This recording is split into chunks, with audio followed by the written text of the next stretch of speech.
On the morning of the 6th of March, 1908, children began arriving at Lakeview School in Collinwood, Ohio. It was an ordinary Wednesday morning. Parents had said goodbye to their children, teachers had prepared their classrooms, and hundreds of pupils had settled into another normal day of lessons. Nobody arriving at the school that morning could have imagined that before the day was over, the building would be a smoking ruin. And canned our children would be dead. The school had experienced fires drills before. And on a camp, the children had been taught how to leave the building. There was no reason for anyone to believe that they were in particular danger. But there was a problem with Lakeview School that would only become obvious when it was already too late. The building had been designed in a way that could turn a small fire into a catastrophe. And on this particular morning, that is exactly what happened. Background: Lakeview School stood in the Collinwood area, then a separate community just outside Cleveland. It was a substantial brick building constructed in the early Echenjolbites.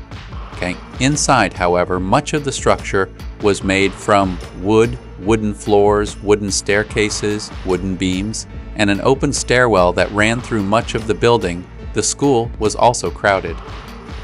Around Sambite Worcester children were attending when the disaster occurred, spread across several classrooms and floors. The youngest pupils were among those higher up in the building. The school had two principal stairways leading towards exits at the front and rear. There was also a fire escape at the rear, but there were no modern enclosed fire-resistant stairwells. There were no sophisticated alarm systems connected directly to the fire department, and there were no sprinkler systems capable of containing a rapidly spreading fire. At the time, these things were not considered essential in many schools. Lakeview School was not unique. Similar buildings existed across the United States, and nobody could know that one of them was about to demonstrate just how dangerous such a design could be. At around 2 a.m., something went wrong. Smoke and flames appeared in the lower part of the building. The exact cause of the fire has never been established with complete certainty. Some early investigations blamed the heating system. Other theories were proposed in the days that followed, but whatever had started the fire, the consequences were already beginning. The fire moved rapidly through the wooden interior. The open stairway acted almost like a chimney, allowing heat and smoke to travel upwards through the building. And the floors and furnishings provided plenty of material for the flames to consume. At first, the children did not necessarily understand what was happening. The school had conducted fire drills before.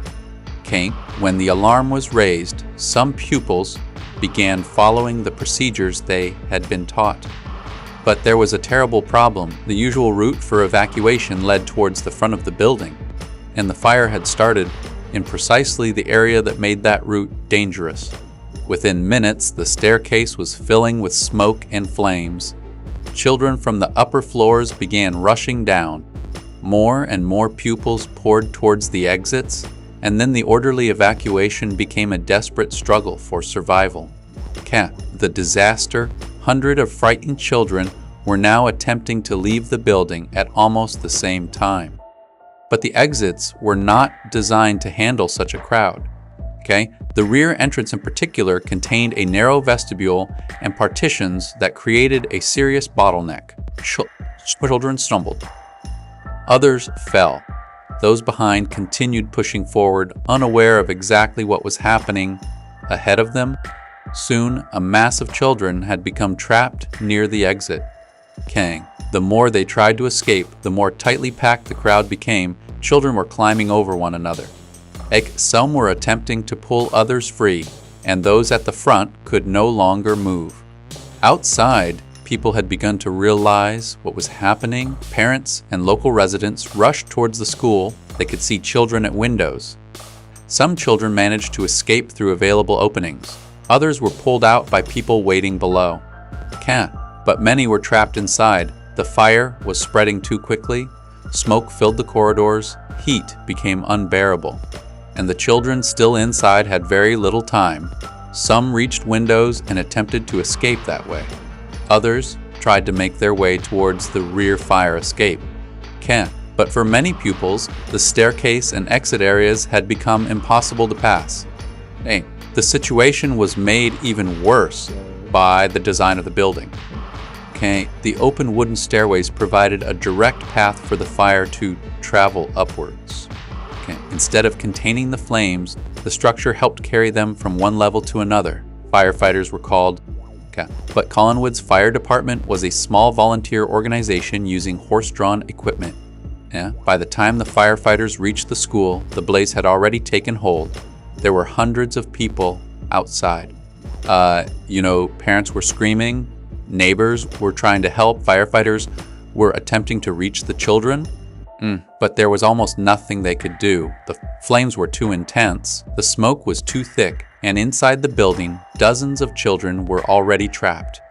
Within a short period of time, Lakeview School was almost completely consumed. The building's floors and roof eventually collapsed into the basement. When the flames finally subsided, the scene was almost impossible to comprehend. The school had been transformed into a burned out shell. And inside the wreckage were the bodies of children who had arrived that morning, expecting nothing more dangerous than another ordinary day at school. Our children had died, 2 teachers were also among the dead, and 1 rescuer would eventually die as a result of the disaster. The victims ranged in age from young children to teenagers. 19 of the children's bodies were so badly damaged that they could not be individually identified.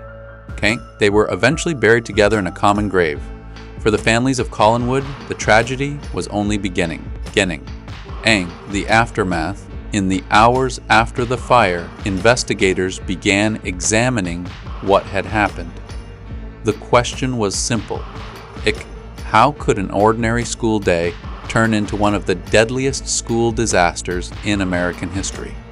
There were plenty of possible answers. The building was overcrowded. Its interior contained large amounts of combustible material in it. The stairways were open. The fire had been able to spread rapidly between floors, and the escape routes had created a deadly bottleneck. There were also questions about the school's doors and the way children had become trapped. That early newspaper reports often claimed that the doors opened inward and that the children had been unable to force them open against the pressure of the crowd. But later examination showed that this was not the simple explanation that many people had believed. The doors actually opened outward. The real problem was more complicated. The narrow exit arrangement, the partitions surrounding the vestibule, the panic of the crowd, and the design of the building had combined to create a situation in which children could become trapped only a few feet from safety. The disaster also raised questions about the school's construction.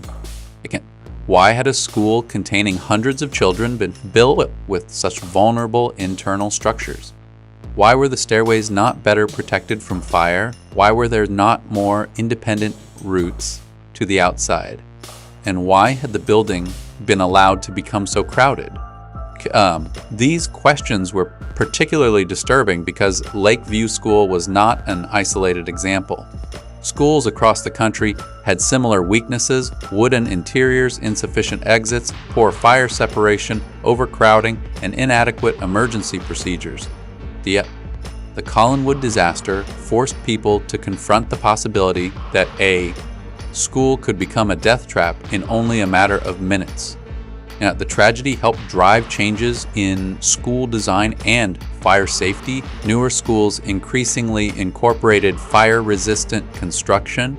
Escape routes were improved. Fire escapes became more common. Basements and heating equipment were better isolated from occupied areas. Fire drills became more important. And architects increasingly recognized that a school needed to be designed not merely for education, but for the safe evacuation of hundreds of children in an emergency. The lesson was painfully simple. A building could look perfectly safe on an ordinary day, but the moment something went wrong, its design could determine who lived and who did not. In Collinwood, the children had been told what to do in a fire. The teachers had practiced evacuation drills. But when the real emergency came, the building itself became part of the disaster. There was not enough time. There were not enough safe exits, and there was no way for the people outside to reach everyone trapped inside. In the years that followed, the image of Lakeview School remained a warning to architects, school officials, and governments. The disaster demonstrated that fire safety was not simply about putting out flames. It was about preventing a fire from spreading, keeping escape routes clear, providing enough exits, and most importantly, making sure that frightened people could actually use them when everything went wrong. Today, children practice fire drills in schools around the world. Alarms sound, teachers lead their classes outside. Exit doors are clearly marked, buildings are inspected, and evacuation routes are planned long before an emergency happens. These precautions may seem routine, but they exist because of disasters like Collinwood. On the morning of March 6th, 1998, the children of Lakeview School had no reason to believe that they were walking into danger. They were simply going to school. Within minutes, the building had become engulfed in flames, and before the day was over, Ibai Chishirar children would never return home. The tragedy was not caused by one single failure. It was the result of a building, a fire, an overcrowded school, limited escape routes, and circumstances that came together with devastating consequences. The children could not have known any of this. They could only try to escape, and for many of them, safety was only a few feet away, behind a doorway they could not reach in time. The Collinwood School Fire became one of the darkest reminders in American history that when a disaster happens inside a crowded building, there may be only minutes to get everyone out. And sometimes, those minutes are all that separate an ordinary school day from catastrophe.